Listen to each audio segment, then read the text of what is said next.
Hey, bonjour tout le monde, bienvenue dans une nouvelle vidéo dédiée à Ansible et à AWX.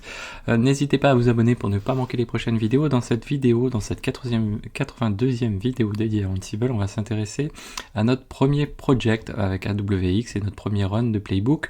On va le faire en mode manuel, alors vous allez voir que c'est pas quelque chose que je vous recommande, mais c'est bien pour entrer en matière, mieux comprendre un petit peu comment ça fonctionne, tout l'envers du décor de AWX avec Ansible.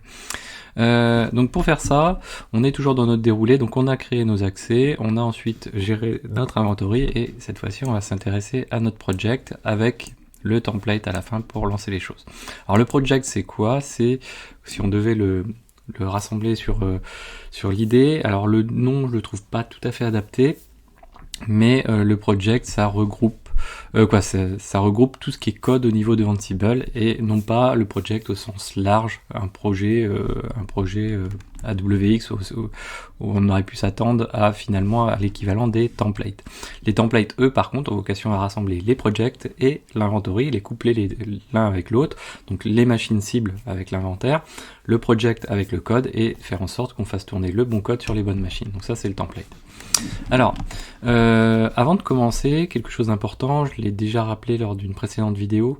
Si vous voulez, avec AWX, faire quelque chose de... Donc, moi j'utilise Docker Compose, c'est l'installation faite via Ansible, mais qui fait que renaît des containers avec Docker et Docker Compose, et dans ce cas de figure-là, il faut veiller à avoir des datas persistantes. Pour ça, moi ce que j'ai fait, c'est que j'ai fait, donc on va se rendre dans le dépôt AWX que j'ai lancé, donc l'installation, je vous invite à aller voir la vidéo dédiée à ça. Et derrière, tout se passe dans le fichier d'inventory, où finalement on définit dedans les variables qui vont bien pour pouvoir s'adapter, configurer, etc. et y compris avoir des datas un petit peu plus persistantes. Alors pour faire ça, qu'est-ce que j'ai fait? J'ai été simplement modifier 3 directories. Le premier, c'est les datas de Postgres, donc par défaut il est mis dans la home du user qui lance le Ansible en question, donc moi je suis pas très fan de ça, donc là j'ai été le replacer vers varlib AWX PG Docker, donc ça va être le répertoire finalement, le PG data de Postgres, pardon. Ensuite dedans, j'indique également le Docker Compose dir, donc c'est l'endroit où il va y avoir tous les Docker, le Docker Compose, les fichiers d'environnement qui vont avec, etc. Donc ça va se situer dans le répertoire AWX Compose. Et puis également un autre répertoire qui est, on va le trouver celui-ci, voilà, le project data dir. C'est là où on va pouvoir déposer le code. Donc là il est vraiment important, par exemple dans la vidéo d'aujourd'hui, c'est celui qui est assez important. Donc c'est dans ce varlib AWX project qu'on va retrouver le code Ansible qu'on va pouvoir lancer. Donc moi je l'ai lancé, alors comme on est sur varlib, vous voyez qu'il va falloir avoir des droits un petit peu étendus, donc moi quand j'ai lancé mon Ansible, je l'ai lancé avec un petit b, et si nécessaire il vous faut une élévation de privilège, donc peut-être un petit k pour, un grand k, grand k, pour pouvoir rentrer le prompt du password en question, donc ce qui donnerait ceci, ansible-playbook-i, l'inventaire en question, hop, voilà, petit b pour faire un become user, pour demander l'élévation de privilège, grand K pour rentrer le password via un prompt, et puis ensuite, donc du coup, on s'occupe de faire l'install, le playbook d'install. Donc ça, moi, ça a déjà été fait. Du coup, quand j'ai ça de fait, si je vais dans varlib AWX, qu'est-ce que j'ai? J'ai tout simplement cette structure-là, donc mon Docker, mon project, etc. À l'heure actuelle, le project, il est vide, voilà, comme ceci. Et si je veux travailler dessus, alors on va d'abord avancer, vous voyez un petit peu la petite problématique qui est liée à ça. Donc nous, pour pouvoir lancer notre premier run, il va falloir, donc on avait fait un premier run lors de la vidéo précédente grâce à la sélection après avoir été dans l'inventaire, on a été par exemple soit dans les groupes, soit dans les hosts, on peut les sélectionner tous et faire un run ici, où on va choisir ce qu'on va lancer. Ensuite, donc là c'est pas la méthode bien sûr pour lancer les choses, ça permet surtout de tester ou faire du commande, une one shot, on va dire. Nous on va avoir besoin de créer un project, donc c'est ce que je vous mets dans les slides à côté, hop, voilà. Toc, voilà. Donc on a besoin d'ajouter un projet. on va se mettre ici. Donc ici, on va l'appeler project 1, projet 1 pour nous, en français, on va dire. Allez, project. Voilà. Et nous, on va choisir de type manuel. Alors, que je ne recommande pas, hein, franchement. Il vaut mieux fonctionner, bien sûr, par Git ou d'autres modes, mais nous, on va faire du manuel aujourd'hui. Et vous voyez que quand on choisit du manuel, alors il nous faut l'organisation, bien sûr, donc on va partir sur xefkey.org, et malgré ça, vous voyez qu'ici, il me dit un warning, il me dit attention, il faut que donc dans les playbook directory, donc ça va être, ils vont se situer donc les répertoires où on va pouvoir, où AWX va pouvoir trouver des playbooks, il va falloir qu'il soit dans ce fameux varlib AWX project. Donc là, on peut se dire au premier abord, ce qu'on va faire, on va se rendre ici. Donc je me rends dans varlib project AWX project. Et là, je me dis, tiens, je vais faire un mkdir et je vais créer un projet project 1, par exemple. Déjà en sudo. Voilà. Puis je me dis, tiens, bon, je vais retourner ici. Mais bon, on fonctionne avec Docker. Vous voyez que même si je cancel, je refais project 1, organisation, toc, select, hop, manuel, ok. Et si je fais ça, j'ai rien. Pourquoi? Parce que tout simplement, il faut que le volume soit mis à jour. Donc pour ça, on va faire un docker restart du container AWX front, donc en fait AWX web. Web, voilà, comme ceci. Donc là, ça va redémarrer tout simplement AWX. La partie frontale d'AWX, mais qui sert aussi la partie répertoire, donc un peu statique. Et donc ici, on va relancer. Hop, voilà. On va resélectionner notre project 1. On va aller dans organisation. On va dire qu'on est xefkey.org. On va choisir le type manuel. Et là, cette fois-ci, vous voyez qu'on a accès à ce fameux répertoire project 1. Ok. Donc là, on a créé un projet. Ce projet, du coup, on peut définir les accès, qui y accèdent ou pas. Donc là, vous voyez qu'on a des utilisateurs de base. On peut rajouter un autre fameux utilisateur ou notre team. Nous, on avait la team DevOps, par exemple. On va la sélectionner. Next. On va dire que la team DevOps peut l'administrer complètement. Voilà. Ok. Ensuite, donc on n'a pas de notification, on n'a pas de système de notification. Et les jobs, pour l'instant, on n'a pas de template. Il va nous falloir en créer un pour justement associer ce project, donc ce code, avec l'inventaire à côté. Avant de faire ça, il nous faut du code. Donc on va se rendre dans le project 1 ici. Je vais éditer un playbook. Donc là, je vais l'appeler playbook.yml par exemple. Comme ça va être bien parlant. Et puis là, on va faire comme d'habitude, un name de my first playbook with AWX, par exemple. Là, je veux le faire sur tous les hosts, et après, de toute façon, on peut toujours sélectionner en tant que de besoin. Et puis, je vais faire des tasks, et dans ces tasks, je vais avoir une task qui va être un name de ping. Donc, on va faire une première task qui va être une simple utilisation du module ping, et puis une deuxième task qui va être hello world, simplement. Bon, après on fait ce qu'on veut, hein. Là, le but c'est pas d'apprendre à refaire du Ansible là, alors qu'on a passé quand même pas mal de vidéos dessus, hein. Le but là c'est simplement de lancer le playbook, et donc là on va mettre un message qui va être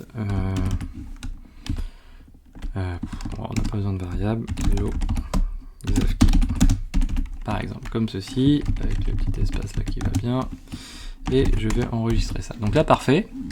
Et donc là, ce qu'il nous faut, c'est un template.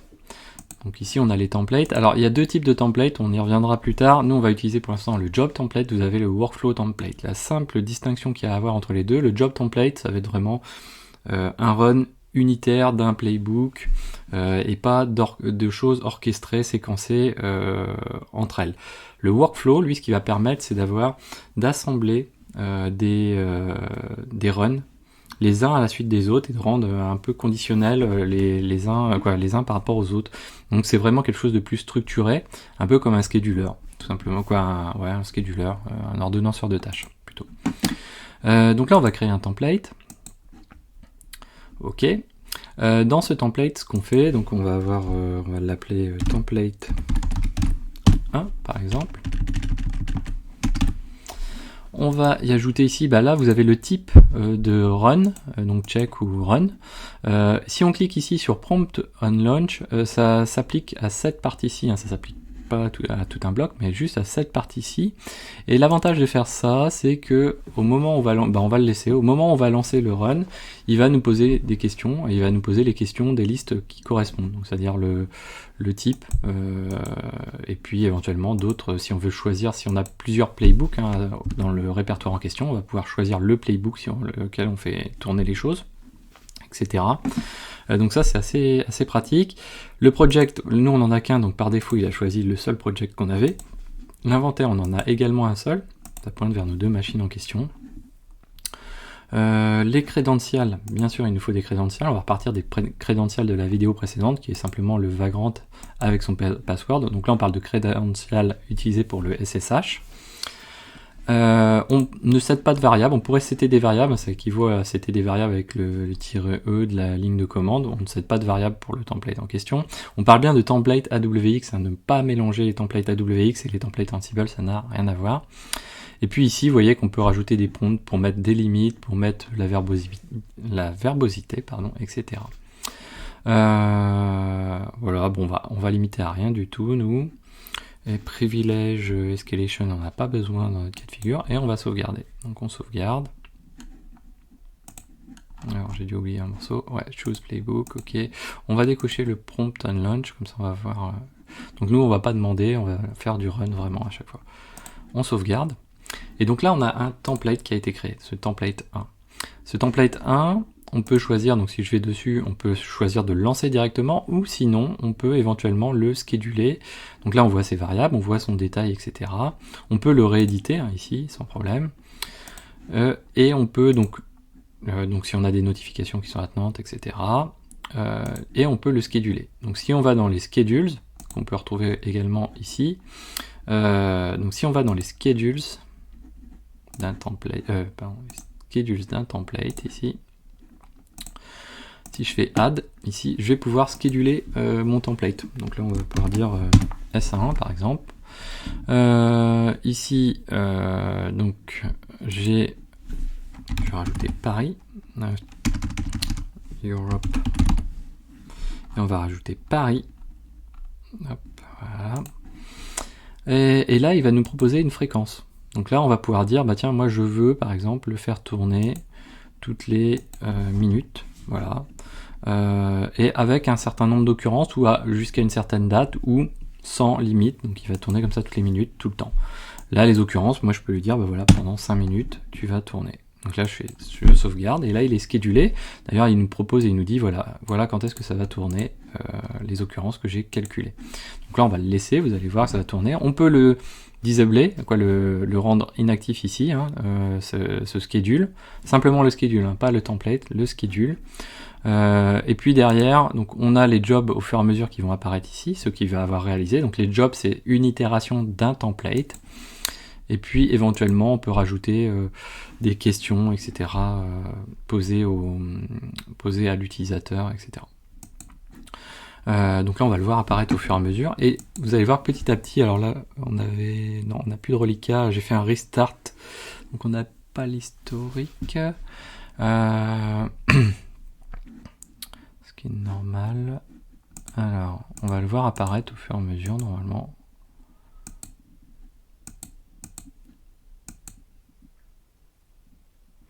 Donc, on a tout. Donc là, voilà, on a un projet en plus. Si je clique ici, hein, ça fait des raccourcis un petit peu pour naviguer. On va voir les jobs apparaître petit à petit. Donc on verra dans une prochaine vidéo le workflow. On verra également l'utilisation via Git, cette fois-ci, qui est plus intéressante que l'utilisation manuelle. Ce qu'on peut faire nous en attendant, donc on peut très bien avoir, donc se dire on va éditer un autre playbook qui va être ici on va faire un cp de playbook, on va l'appeler install nginx par exemple .yml, comme ceci. Je vais aller éditer un install nginx.yml, et puis là ce qu'on va faire, on va faire un ping, mais derrière on va faire un apt, et là on va dire le nom, et là on va se réduire au plus simple des choses, on va dire nginx, et on veut que le paquet soit state à present. Ok. Donc là ce qu'il nous faut pour ça, il nous faut une élévation de privilège qu'on va pas configurer à ce niveau là, on va le configurer de manière générale. Donc là ça va s'installer sur node 2 et node 3. Donc pour faire ça, donc là on devrait retrouver les jobs petit à petit, je sais pas pourquoi il s'est pas encore lancé. Donc on va créer un... Alors on a le choix soit de créer un nouveau template, puisqu'en fait on est toujours dans le même projet. Le projet c'est quoi? C'est l'enveloppe qui constitue notre code. Donc là on est toujours dans le même projet, par contre on n'est pas forcément dans le même template qui est au-dessus, puisqu'on ne veut pas forcément lancer le même code. Donc là on va faire un T2, on va l'appeler install nginx par exemple. Le project 1, par contre ici on va choisir install nginx, on va dire en run, on va donner l'inventaire en question, on va le sélectionner, et là ce qu'on va dire, on va aller dire privilège escalation, puisqu'on a une nécessité d'avoir, pour faire de l'APT, de passer un sudo.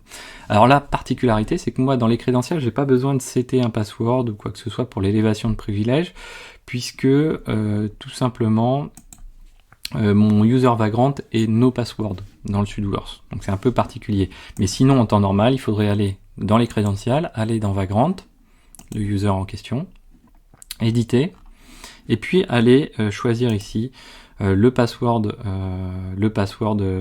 d'élévation de privilège, ou éventuellement cocher le prompt sur le lancement. Donc là on va retourner vers notre job, le install nginx, et là on va le lancer à la main tout simplement, on peut le lancer à la main.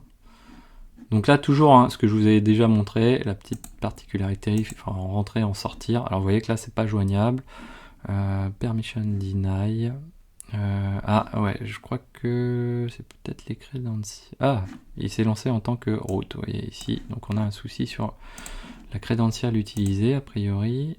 Pourquoi? Il me semblait qu'on ne devait pas avoir de souci. Alors on peut regarder l'autre job aussi en même temps.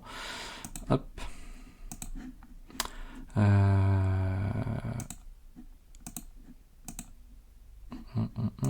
Pourquoi on n'a pas le job qui plante?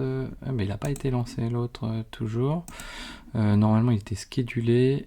Ah ouais, mais ouais, ok, il est schedulé mais pour plus tard. Si on regardait les horaires, et il commençait qu'à 45, ok. Donc nous on peut le lancer à la main, sinon bon, on va le lancer à la main, on va checker voir. Je suis où? Je suis dans les détails, je peux le lancer ici comme ceci. Là si je fais ça, donc là on va voir, donc vous voyez qu'au fur et à mesure on voit le détail, et là il est bien passé. Pourquoi mon user tout à l'heure? Ah oui, pour l'élévation de privilège il a utilisé root. Ah, je sais pourquoi, ok. Hop, voilà. Élévation de privilège, méthode, user. Donc là le user, on va rester, je pense qu'il passe par root par défaut. Nous on va dire qu'on veut être vagrant. Ouais, ça devrait marcher là. Donc on revient, on va repasser à template, install nginx, on va le relancer. Hop. Donc là, on va voir ce qui se passe. Alors là il est en vert, en running, donc a priori ça... Ah. Ça ne se passe pas, non. Pourquoi il se lance en tant que root, lui? Ça m'étonne beaucoup. Install nginx. Alors, on va revenir à notre template. Install. On va l'éditer. Donc, on est en privilège escalation, ok. Toc toc toc, le user utilisé pour l'élévation de privilège, c'est assez étonnant. Voilà, crédential, j'avais pas sélectionné de crédential, forcément ça devait pas marcher.